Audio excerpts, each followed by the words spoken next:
Hey everyone. Well, in answering a question that was given by one of the viewers about being African American, my interaction with the police here in Sweden, I looked at the video and it's like 35 minutes long. So this is part one of the video. I've divided the video up into three parts because I know that no one wants to sit around and listen to a video for 35 minutes. So it's divided up into approximately it is divided into three parts. So this is part one.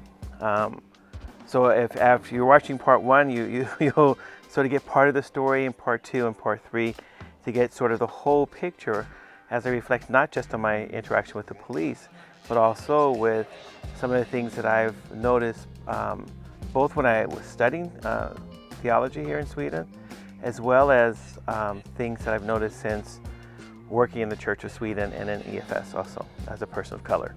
All right? All right, well, enjoy. And if you have comments or anything or want more information, just keep asking. I'll keep making videos. Take care, everyone. Bye-bye.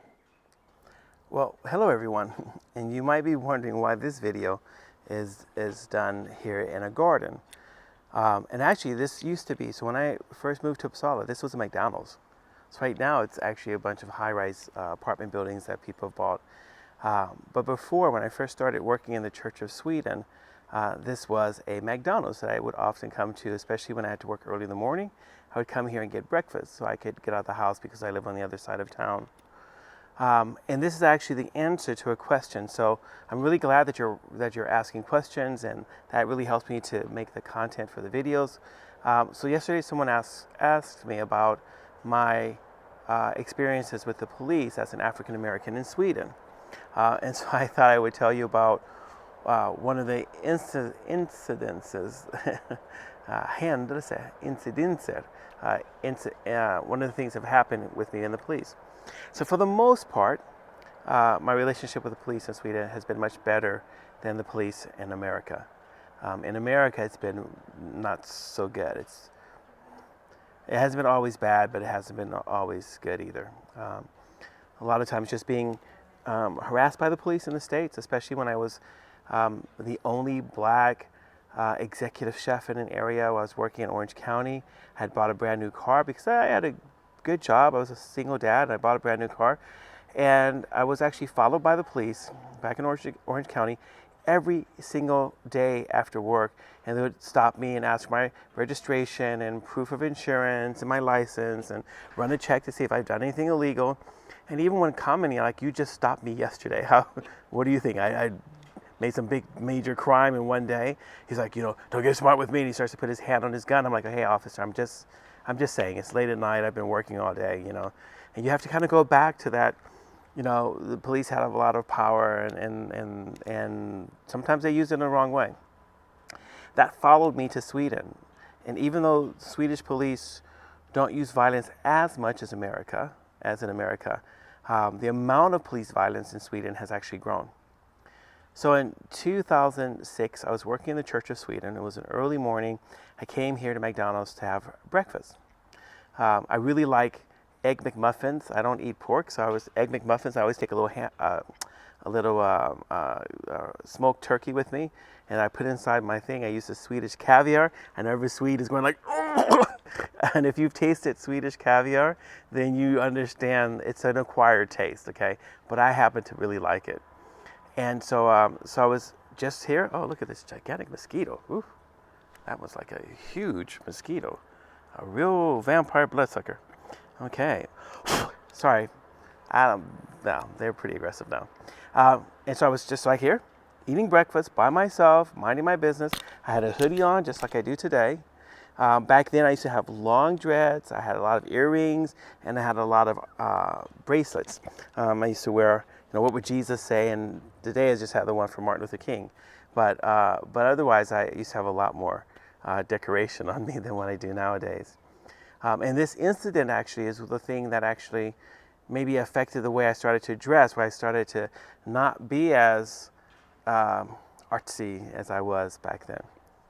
Sitting here, eating my breakfast, really enjoying it, feeling really good. I was gonna have a couple of youth groups that day. I was gonna have a meeting, and then I get up and leave, just like this.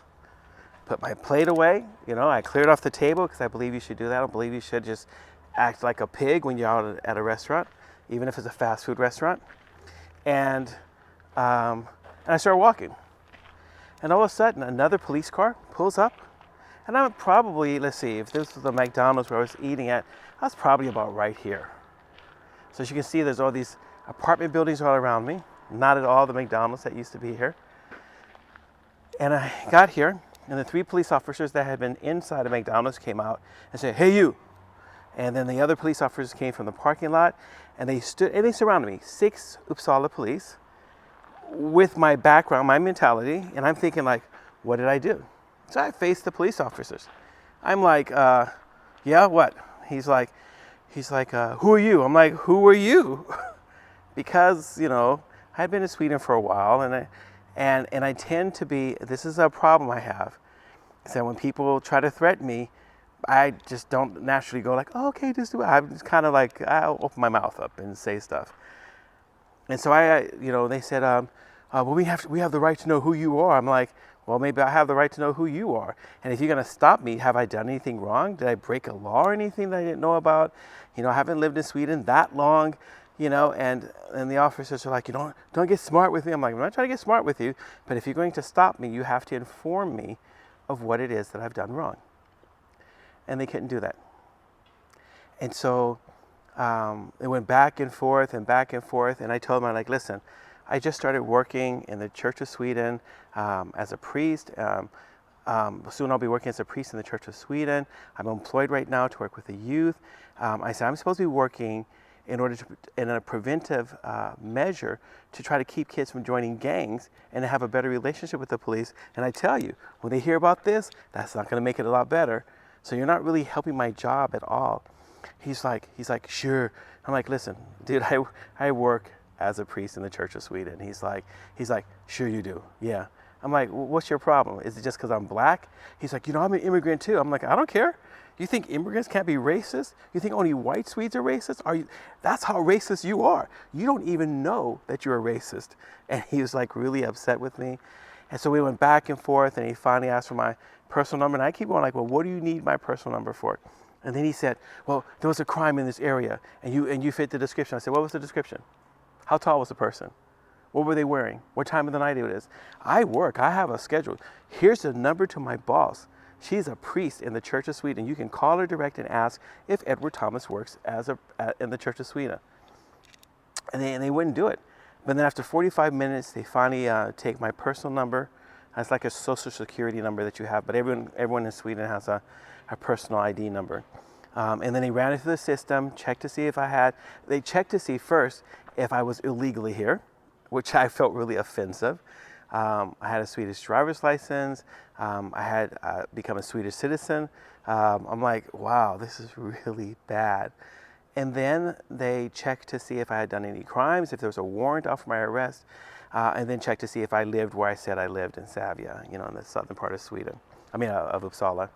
And then when they decided to let me go, after 45 minutes of interrogating, and I wasn't allowed to sit down, I had to stand there while they're putting their hands on their guns. I'm like, 6 cops? What do you think I am, like Lex Luthor or something, And then they said, you should think about how you look and how you dress. That's what made us stop you. I'm like, what the? I was about to swear.